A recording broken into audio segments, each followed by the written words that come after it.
So tonight, we're going to finish the story that we started last week. And last week, we went over Jehovah Shalom. The Lord is my peace. And what's interesting is that Gideon, because of the Midianites, he was going to die. And then when he met the angel of the Lord, who is the incarnate Christ, then he thought he was going to die because he'd seen God. And then that's when God said, don't worry, you're not going to die. And that's when he built the altar, Jehovah Shalom. Lord is peace. I wanted to go through that because that very night that happened, the Lord came and spoke to him. And that is verse 25.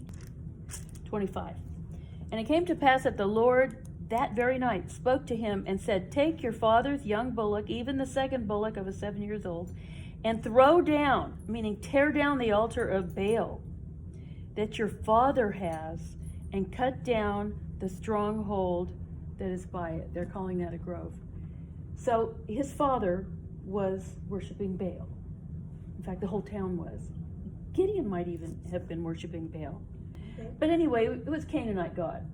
And so, of course, it's just a piece of wood, you know. God doesn't want them worshiping anyone but him. So this is pretty scary for Gideon, for God to ask him to go tear down this altar. He said, and build an altar unto the Lord thy God upon the top of this rock, on top of this stronghold, in the ordered place.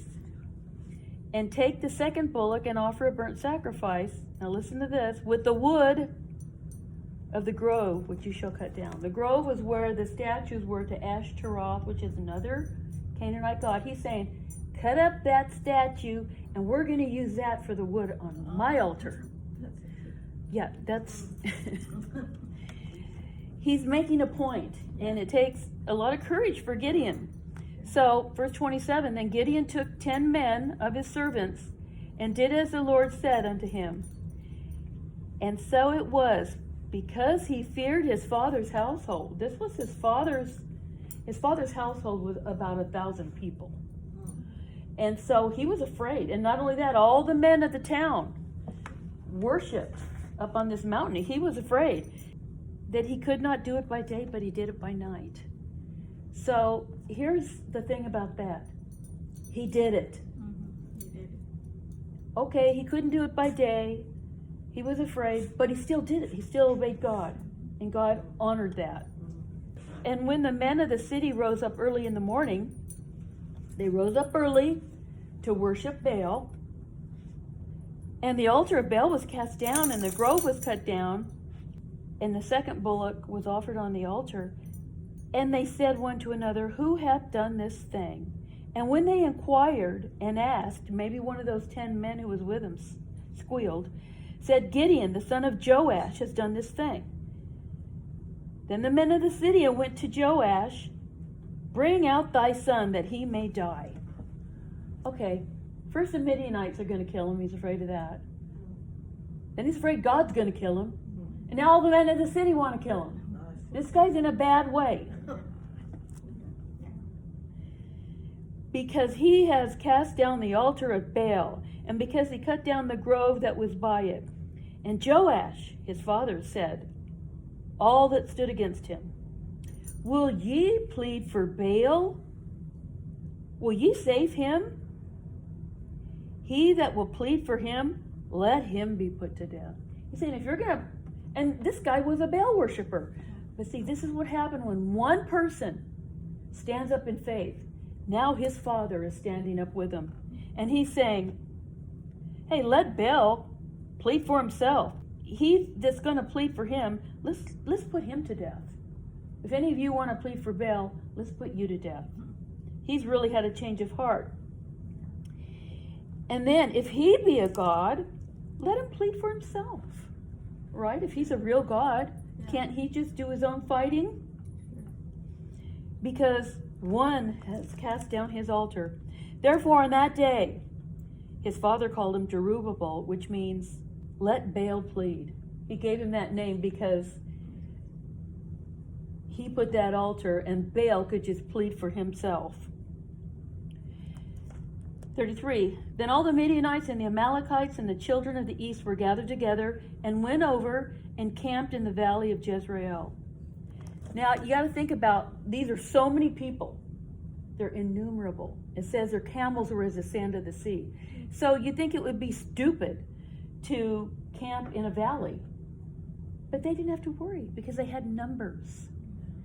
They had so many more people that they weren't afraid of them. But the Spirit of the Lord came upon Gideon, and he blew a trumpet.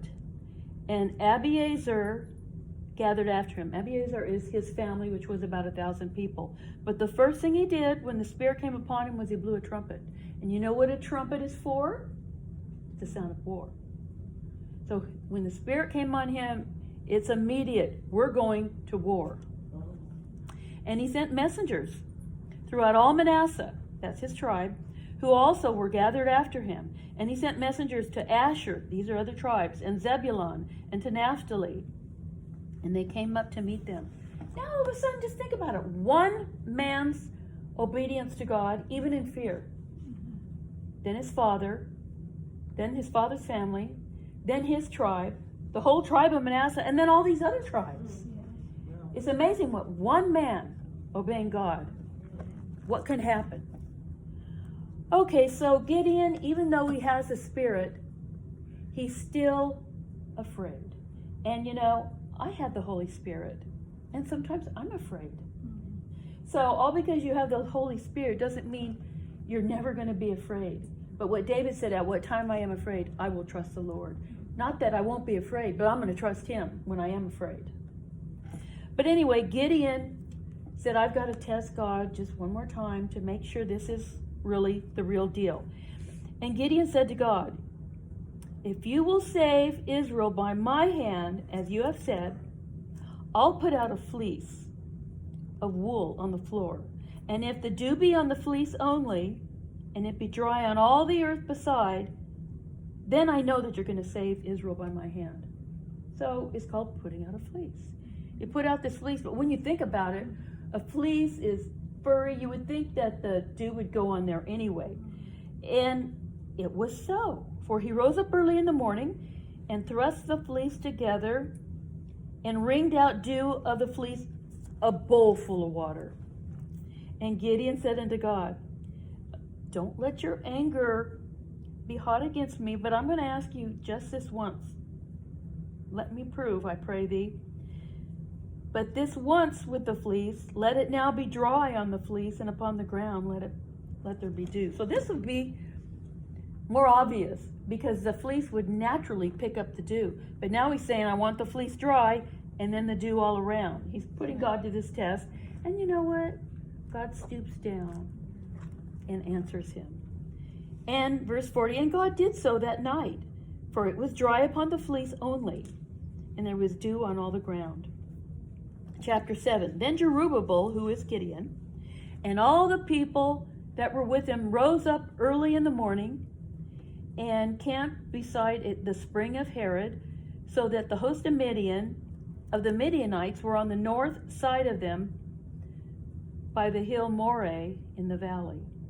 And the Lord said unto Gideon, the people that are with thee are too many for me to give the Midianites into your hands, unless Israel is going to vaunt themselves against me, saying, oh, we did it ourselves because we're so mighty and strong. He had 32,000 men.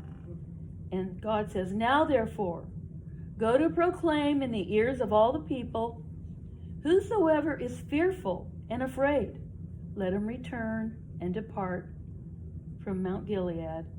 And there returned to the people 22,000. So he's only left with 10,000 men now. So God is weaning out these men with a process. First of all, if you don't really want to fight, just go home. So he's left with 10,000. And the Lord said unto Gideon, the people are yet too many. Bring them down to the water, and I'll try them there. And it shall be that of whom I say unto you, these ones are going to go with thee, and whoever I say they're not going to go with thee, that's the way it's going to be. So he brought him down to the water, And the Lord said to Gideon, every one that lappeth the water with his tongue as a dog laps, he shall be set by himself. So if you go down to the water and just, like a dog, like we just saw our little friend Simba here doing with his water, those people are going to set to one side. But the ones who are cautious and they take up the water with their hand to their mouth, because see, they're aware. Those are the ones he's going to keep. And the number of them that lapped, putting their hand to their mouth, were 300 men. But the rest of the people bowed down on their knees to drink water. And the Lord said unto Gideon, by the 300 men that lapped will I save. By the 300 will I save. Think about it. They had so many people, they were innumerable. And their camels, they said, were as the sand of the sea. There were that many. 300 men, really?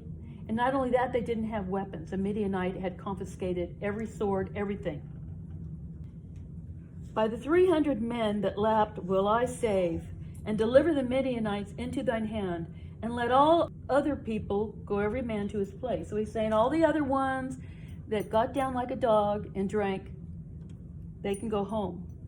So the 300 men, the people took their victuals, meaning took their food supplies and their trumpets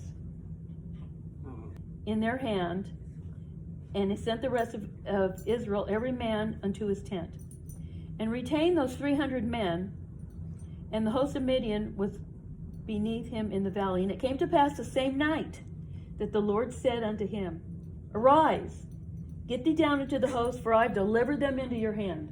He could have taken them right at that moment. But guess what? God knows he's still scared. So he says in verse 10, but if you fear to go down, go thou with Purah, thy servant, down to the host. And you're going to hear what they say. And afterward shall your hands be strengthened to go down unto the host. Then he went down with Purah, his servant, unto the outside of an armed men that were in the host. So they go down, they sneak down, and they get by a tent. They get down there and listen. And the Midianites and the Amalekites and all the children of the east lay along the valley like grasshoppers for multitude, and their camels were without number, as the sand of the seaside for multitude. And when Gideon was come, behold, there was a man. Well, they're eavesdropping at this tent. There was a man that told a dream unto his fellow and said, behold, I dreamed a dream, and lo, a cake of barley bread tumbled into the host of Midian. It just fell down in there and came into a tent and smote it that it fell and overturned it, and that tent lay down. And his fellow answered and said, this is nothing else save the sword of Gideon, the son of Joash, a man of Israel. For into his hand hath God delivered Midian and all the host. So God let them have this dream. I mean, he's in control here. And they came down and they heard this, and Gideon saying, wow, it's true. And it was so, when Gideon heard the telling of the dream and the interpretation thereof, first thing he did, he worshiped. He didn't run back. He worshiped, because now he knows that God is going to be with him. He worshiped and returned to the host of Israel and said, arise, for the Lord has delivered into your hand the host of Midian. And he divided the 300 men into 3 companies. And he put a trumpet in every man's hand, with empty pitchers and lamps within the pitchers. So this is what every man gets. He gets a trumpet, and he gets like a clay pot, a pitcher, and they put a light in it, a little torch, so nobody can see it at this point. And just think about it, they're fighting without any weapons. This is how they're going to defeat him. And he said unto them, look at me and do likewise. And behold, when I come outside of the camp, it shall be that as I do, ye shall do. He's saying, follow me. And when I blow with a trumpet, I and all that are with me, then blow ye the trumpets also on every side of the camp, and say, the sword of the Lord and Gideon. I want to mention something. In that dream, that fellow said, the sword of Gideon. But Gideon knows better. He says the sword of the Lord. Of course, Gideon doesn't have a sword. It's a battle cry. That's what it is. And he says you're supposed to say that. Now, I want you to understand this. He divided them up into 3 groups of 100. And they're in a valley. So what he does is he spaces out these men all around the top of the valley. Only 300 is not very many.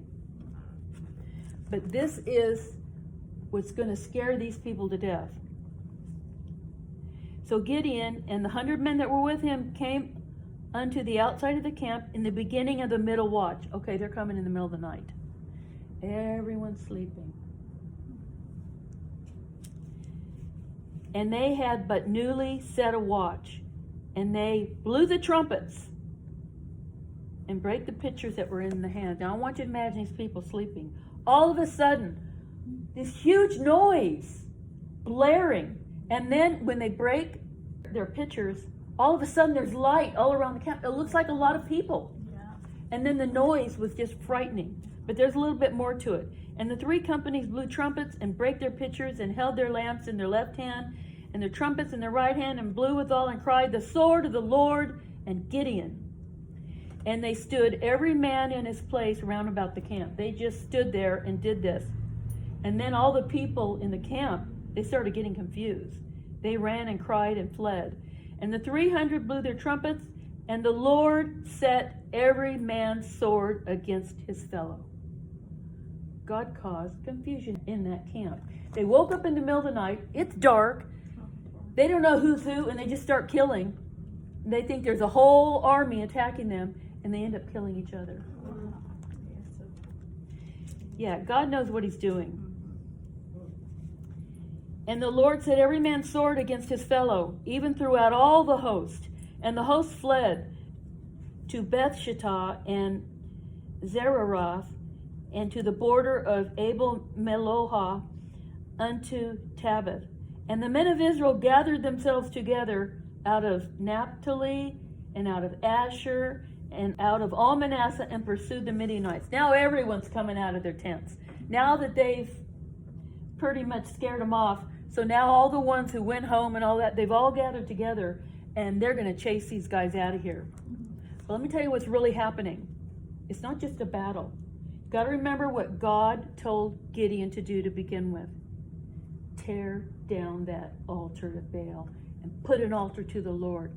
This is about God, as you can see, rounding up all of these tribes to come back to serve the God of their fathers. That's what's happening here. That's what this is about. And they end up catching 2 of the princes of the Midianites and the 2 kings, probably one of the Midianites and one of the Amalekites, and ends up slaying them all.